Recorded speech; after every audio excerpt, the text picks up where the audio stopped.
everybody, welcome to Learn with Steph. This is one of the videos as part of our Lessons in Law series. The focus is on OCR A Level law, but it will be useful to anybody studying law. If you like the videos, please do subscribe and press the like button at the bottom. So today's lesson is on the law of attempts.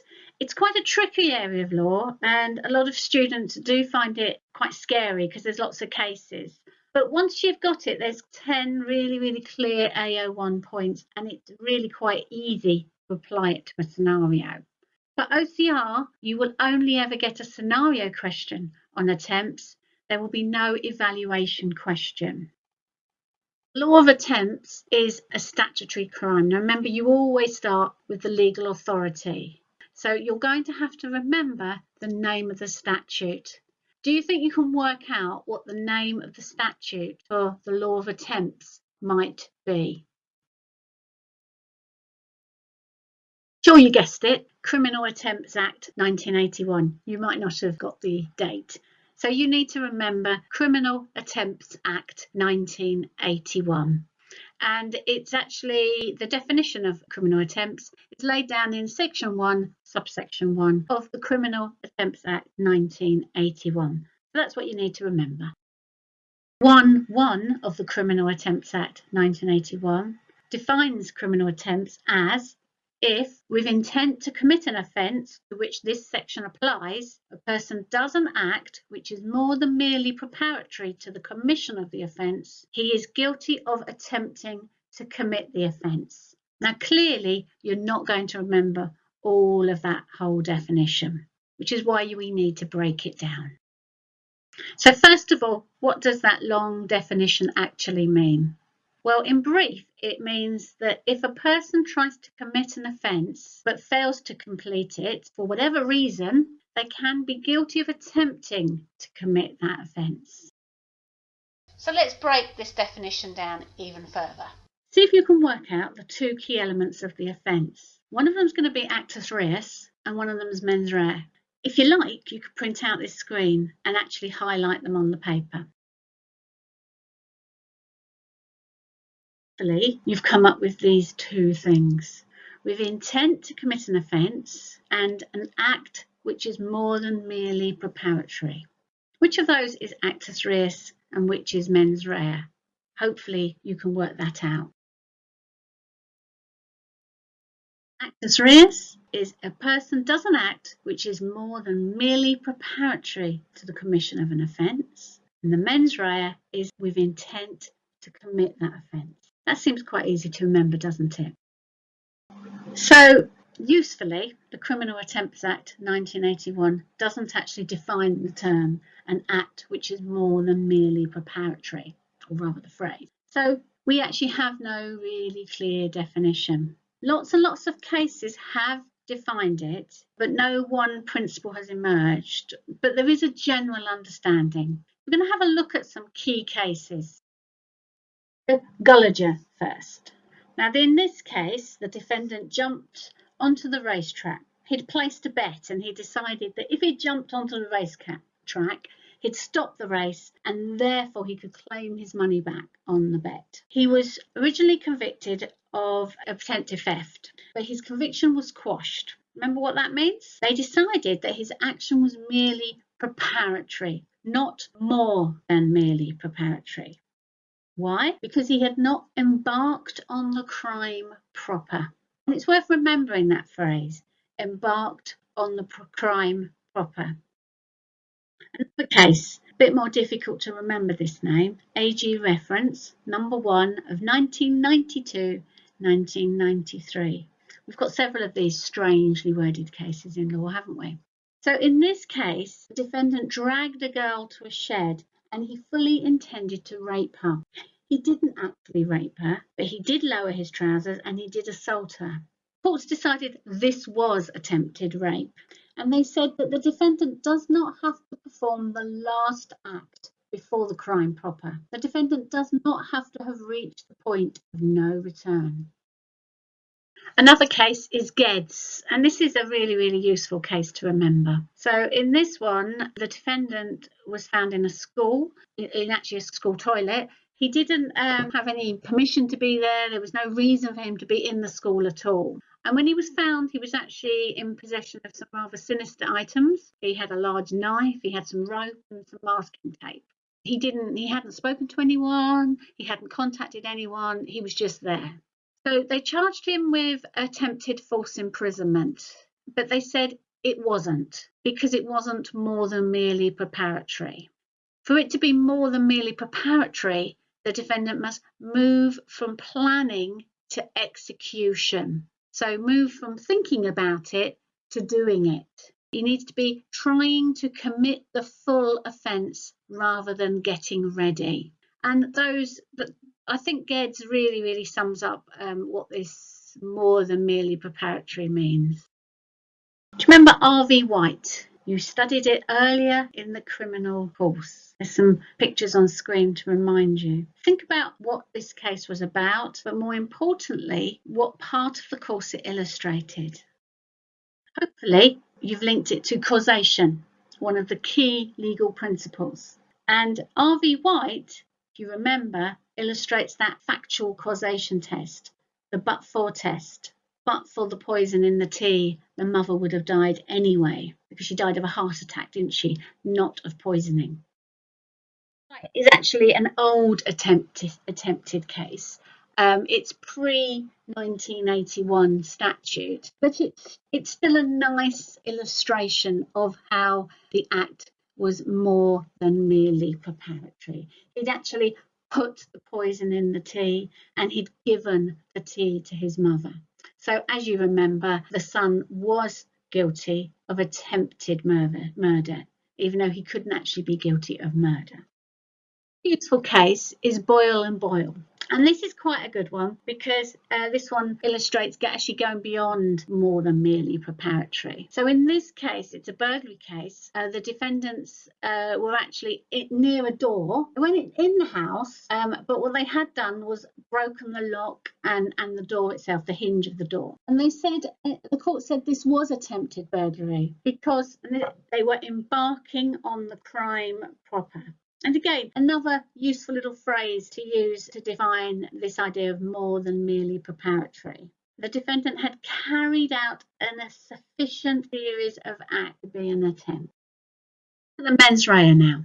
So the mens rea is usually the same intention required for the full offence. It says with intent to commit that offence. Straightforward. And here's a good illustration of it. Walker and Hales. The defendants were in a fight, and eventually the defendant threw the victim over the balcony and injured them. It was held that there was intent to commit the full offence here, intent to kill. They actually said it was indirect intent. Nice bit of revision for you here. Do you remember the meaning of indirect intention? What's that? What's those two words that you've got to remember when you're explaining indirect intention? Hopefully you knew it. It's all to do with that virtual certainty test and whether the defendant realised the consequences were a virtual certainty. So here, the defendant knew that it was virtually certain that when he threw the victim over the balcony, they would be killed. There has been a problem here with conditional intent. Again, think back to your previous learnings. What do you already know about conditional intent? What does this phrase conditional intent mean? Which topics have you studied where this concept has come up? What cases have you studied? What legal principles are there to do with conditional intent? You've remembered ESOM and this important case, AG reference number 1 and 2 of 1979 and 1979. It was studied in burglary. If you remember, for ESOM, they held that conditional intent wasn't enough for theft. In burglary, AG reference numbers 1 and 2 of 1979, it was enough. Now remember, conditional intent is when you are doing something, generally theft, in the hope of finding anything worth stealing. It stops being conditional intent when you have intent to steal something very specific. Okay, so you can be charged with attempted theft with conditional intent. That's the point of law here. Attempted murder is a little bit different. With attempted murder, there's a little bit to remember here. So as you remember, with murder, the mens rea can be two. It can be either express malice aforethought, intention to kill, or implied malice aforethought, intention to cause GBH, say Daniel Vickers. Well, with attempted murder, you can only have intention to kill. You cannot be convicted of attempted murder with intention to cause GBH. And Whybrow is the case for this. Whybrow, but a bit of a nasty fellow, really, electrocuted his wife in the bath, and the court held you needed intent to kill for any conviction of attempted murder. Defendant is only reckless. Well, generally, recklessness is not enough for a conviction for an attempted crime. And Millard and Vernon is the case for this, and this happened in a football ground where the fence was pushed. And they said they couldn't be guilty of attempted criminal damage because recklessness was not enough for the mens rea. However, the Attorney General reference number 3 of 1992-1994, where the defendant threw a petrol bomb towards a car but missed it, he was actually charged with criminal damage endangering life. Now, criminal damage endangering life isn't on the A Level course any longer. However, it's just worth knowing this one. Basically, the courts said that if you had intention to cause the damage, that's enough here, because you don't, on this particular crime, need to prove intention to endanger the life. Recklessness would be enough for that. So here, he clearly had intent to damage property when he threw the petrol bomb towards the car. It didn't matter that he didn't have intent to endanger life. And then the final part of this law on attempts is whether or not you can be guilty of attempting the impossible. And the short answer is yes, you can. And this is laid down in section 1, subsection 2 of the Criminal Attempts Act 1981. So 1(2) of the Criminal Attempts Act 1981, which says a person may be guilty of attempting to commit an offence even though the facts are such that the commission of the offence is impossible. Sounds a bit strange, and it's a bit difficult to get your head around, but it's worth looking at this through the key case. It is Shifpuri, and basically Shifpuri believed he was delivering drugs, or believed he'd agreed to deliver drugs. In the case, the case actually contained vegetable matter. And the court said, yes, you could be guilty of attempting the impossible. Now, what's nice and interesting about this case is it's a great case to use to illustrate the practice statement of 1966, because just a year earlier, there was another case called Anderton versus Ryan. And Anderton versus Ryan is a case involving a lady who brought a video recorder believing it to be stolen. It actually wasn't stolen, but she believed it to be. And the courts found in Anderton versus Ryan in 1985 that you couldn't actually be guilty of attempting the impossible.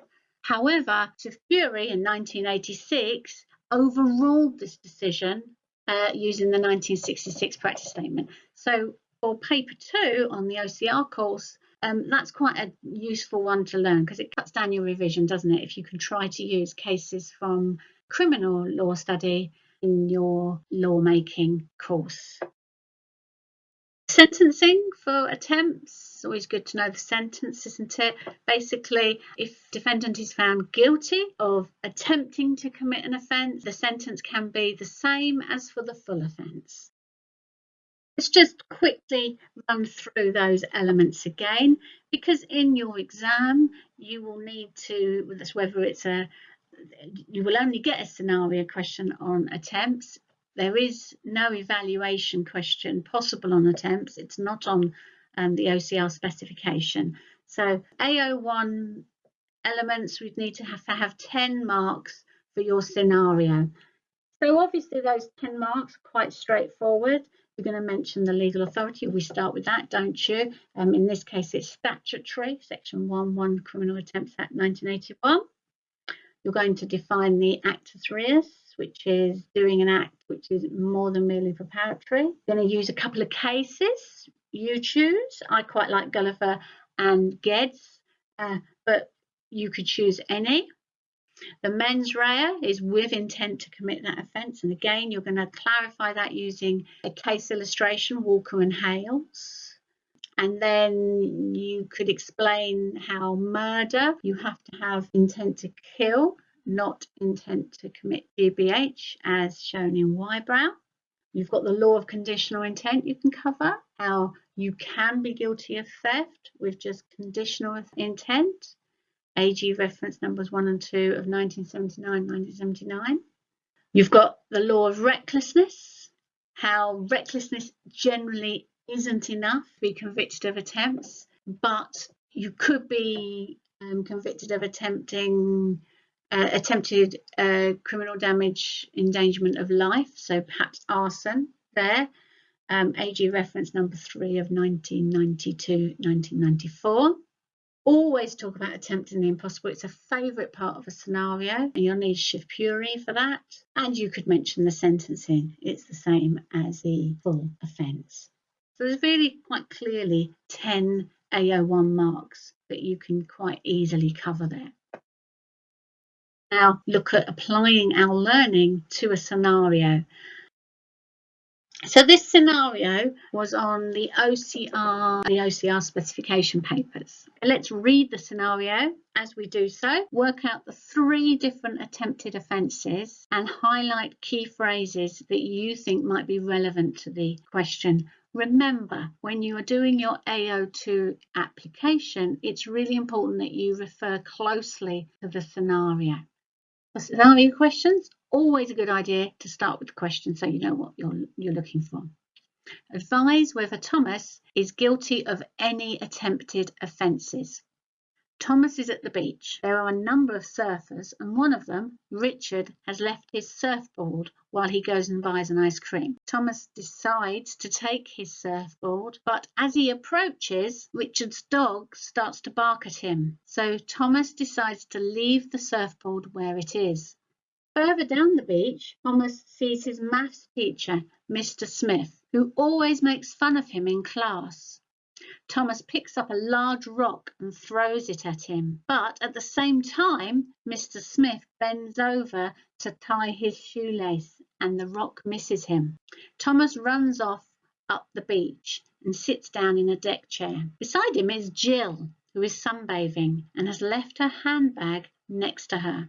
Thomas decides to steal her purse, but when he puts his hand in her handbag, there is nothing inside. He's had an eventful day, hasn't he? So just have a look. Have you worked out the 3 events? Have you looked at the actus reus of attempts? Have you assessed what suggests it might be more than merely preparatory or not more than merely preparatory? Has he got the intention to commit the offence? Have you identified the offence? Your highlighting looks a bit like this.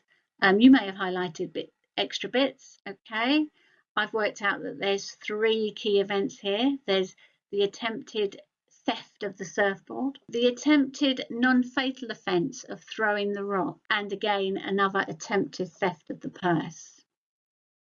So before you actually start writing an answer, you have enough time in that 30 minutes to actually quickly do a quick plan. Planning time is never wasted time.